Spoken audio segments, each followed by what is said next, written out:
Bonjour, c'est Sabrina de Chemin vers mon âme. J'espère que tout le monde va bien. On se retrouve pour les énergies du 7 septembre.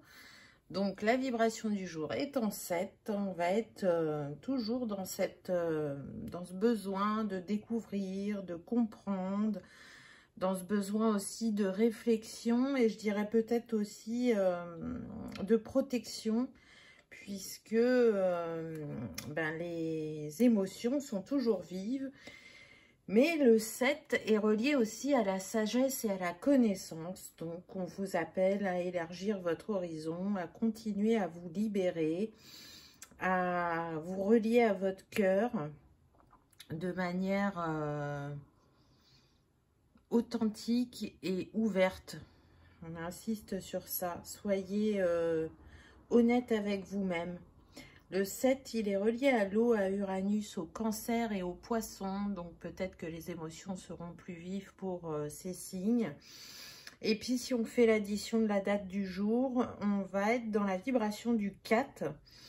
Donc c'est intéressant parce que le 7 est tourné vers ce qui est, comment dire, éthéré, non palpable, invisible, et le 4, il est vraiment relié à la matière. Donc, c'est de faire l'équilibre entre les deux en étant centré dans le cœur. On va être on va être en capacité de manifester ce qui nous anime profondément, je dirais.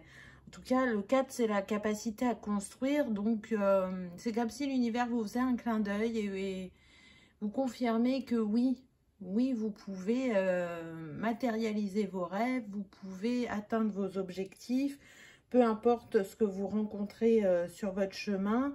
C'est une invitation à reprendre, je dirais, votre pouvoir, à rester dans la persévérance, à aussi lâcher le contrôle.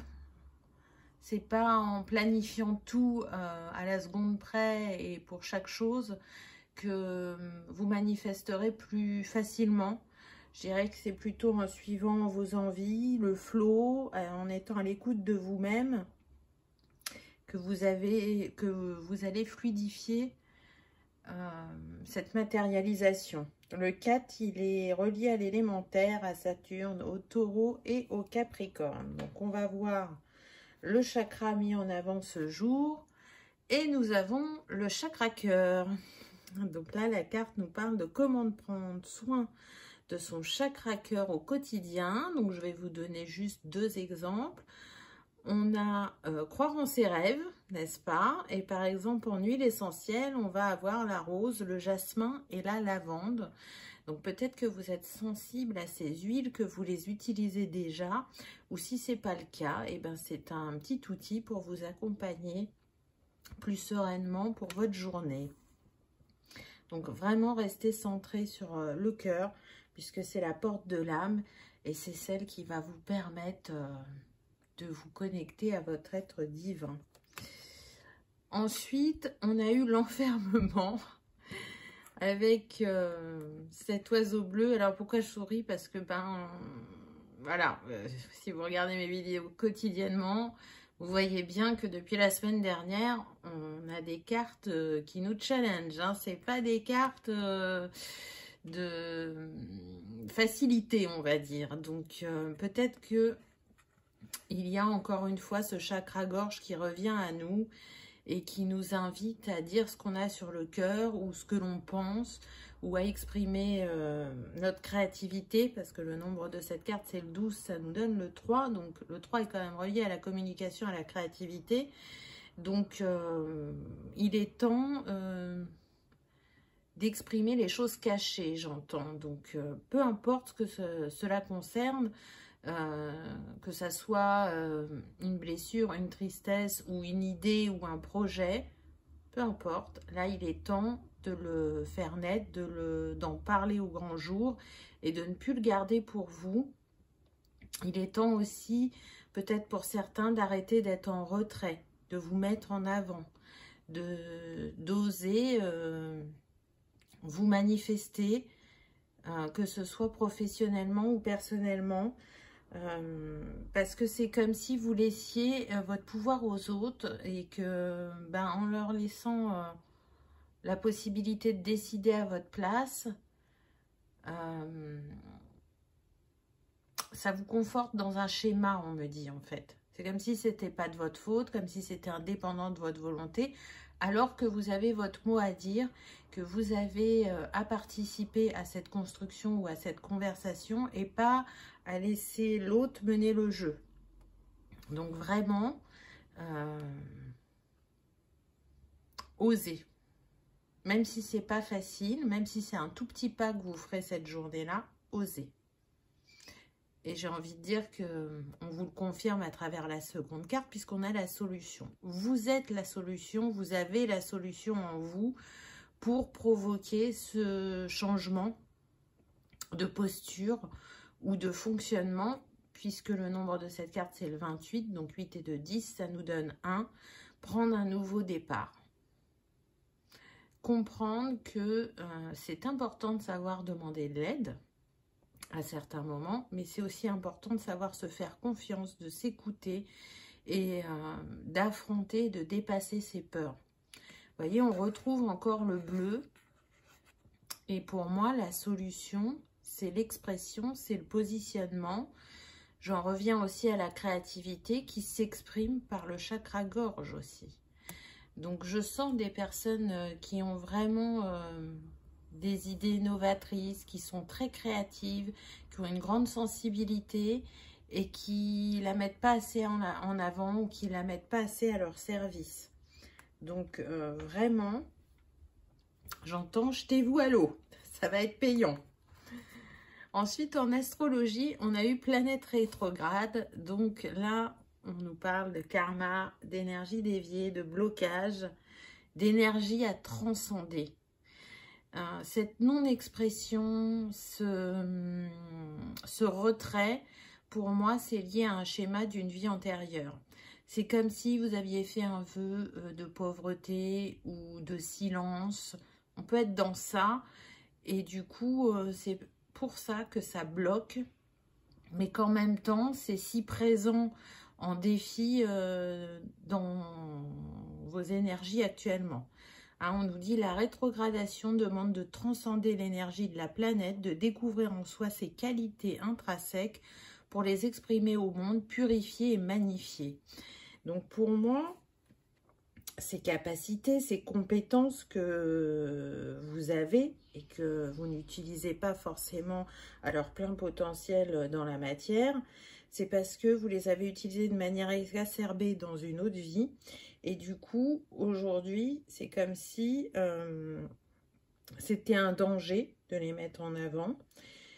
C'était un danger d'utiliser ces connaissances, alors que plutôt, vous êtes invité à les utiliser d'une manière plus équilibrée et élevée dans cette vie. Vous voyez, on a le signe de l'infini. Au-dessus de cette femme, on a l'ouverture, on a le rose qui nous relie au chakra du cœur. Donc, connectez-vous à l'infini de vos possibilités. Peut-être aller comprendre ce qui s'est joué par le passé pour arriver à le transcender et à l'utiliser à bon escient dans cette vie. Parce que y a vraiment des trésors en vous qui sont soit peu exploités, voire inexploités. On me dit que vous êtes à l'opposé pour certains de ce que vous pourriez être. C'est-à-dire que parmi vous, il y a des orateurs. Ils ont une capacité d'expression qui est attractive et communicative et enrichissante pour l'autre. Et c'est pas du tout mis en avant actuellement. Les mots sont importants. Il pourrait parmi vous y avoir des thérapeutes en devenir.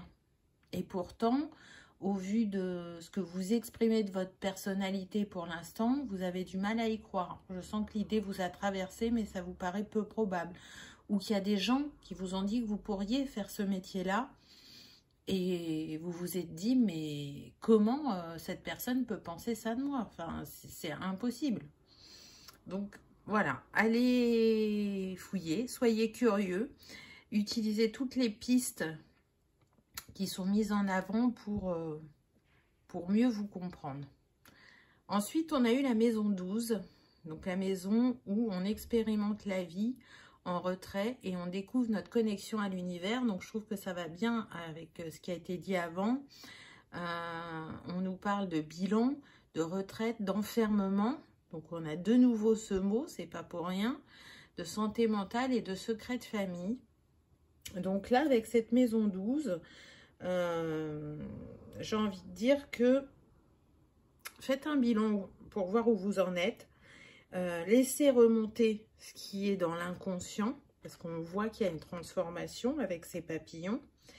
Et faites preuve, je dirais, de compassion, de bienveillance envers vous-même pour transcender ce karma, pour vous en libérer et ne pas vous laisser happer par soit les énergies du collectif qui peuvent être très lourdes, ou soit par des pensées négatives. Prenez ce temps de retrait. C'est une invitation aujourd'hui à un moment de votre journée à repenser soit à une expérience importante de votre vie actuelle qui a pu vous aider à avancer, à vous libérer, ou si vous avez plus de temps que ça, vraiment à travailler sur une vie antérieure, à voir ce qu'elle révèle, ce qu'elle fait remonter de votre inconscient et qui vous permet d'être dans votre pleine expression, dans votre plein pouvoir, je dirais. Et vous voyez, on est toujours dans le bleu. Donc là, on serait plus sur le troisième œil, là, sur la gorge. Donc, tout se recoupe. Comme d'habitude, il n'y a pas de hasard avec les cartes. La fleur qui vous accompagne ce jour, c'est la pensée, qui est reliée à la dispersion. Et encore une fois, on retrouve le chiffre 5. Donc, peut-être qu'effectivement, vous vous êtes senti dispersé dans vos pensées et vos actions, et que c'est une invitation à vous recentrer. Et une fois encore, on met en avant le chakra couronne sur fond rose. Donc, connectez-vous au cœur et à l'âme pour vous ancrer terre et ciel plus solidement, plus profondément, afin de fluidifier votre connexion et votre réception au message de vos guides, de l'univers et à la guérison que vous êtes en train d'opérer soit tout seul ou soit en étant accompagné pour certains. Et la pierre du jour, c'est la manganocalcite qui est reliée au chakra cœur aussi. Donc elle permet de libérer les sentiments négatifs, mais aussi la colère et la tristesse. Donc on a vu hier qu'on avait la tristesse. Donc ça suit les énergies d'hier. Elle pousse à pardonner les autres ainsi que soi-même. Elle incite à avoir l'esprit curieux. Et là, c'est en corrélation avec aujourd'hui. À rester ouvert aux points de vue différents. Elle calme les peurs irrationnelles et l'anxiété. En signe, on a la Vierge, le Capricorne et le Taureau qui avaient déjà été donnés en début de guidance pour ces deux signes. Et les intentions à poser, on a « Je mets de côté mes sentiments négatifs et mes peurs pour laisser place à la positivité. J'arrête d'être rancunière ou rancunier ou de culpabiliser et j'apprends à pardonner. J'accepte que mon point de vue n'est pas unique. » Donc peut-être que à travers ces mots, certains, ça va résonner et ça va vous aider. Là, ce qu'on me met en avant, c'est la culpabilité. C'est voilà, tout le monde y fait face et peut-être qu'elle se fait plus forte pour vous actuellement et que c'est une invitation à vous en libérer. Ne culpabilisez pas de vous choisir, ne culpabilisez pas d'oser vous positionner. C'est dans votre juste droit. Donc si on ça a inculqué quelque chose de différent depuis votre enfance, c'est le moment de sortir de cette culpabilité un maximum. Même si effectivement, c'est pas toujours simple. Donc, mais faites-vous confiance, vous êtes en capacité d'y arriver. J'ai oublié de vous donner le petit mantra pour la fleur. Ça va être « Je m'ancre chaque instant dans l'ici et maintenant ». Donc, vous voyez, tout à l'heure, je vous ai parlé de l'ancrage et ça revient. Voilà pour les énergies du jour. J'espère que ça aura vibré, que ça aura résonné et que vous aurez passé un agréable moment. Et je vous dis à demain. Au revoir.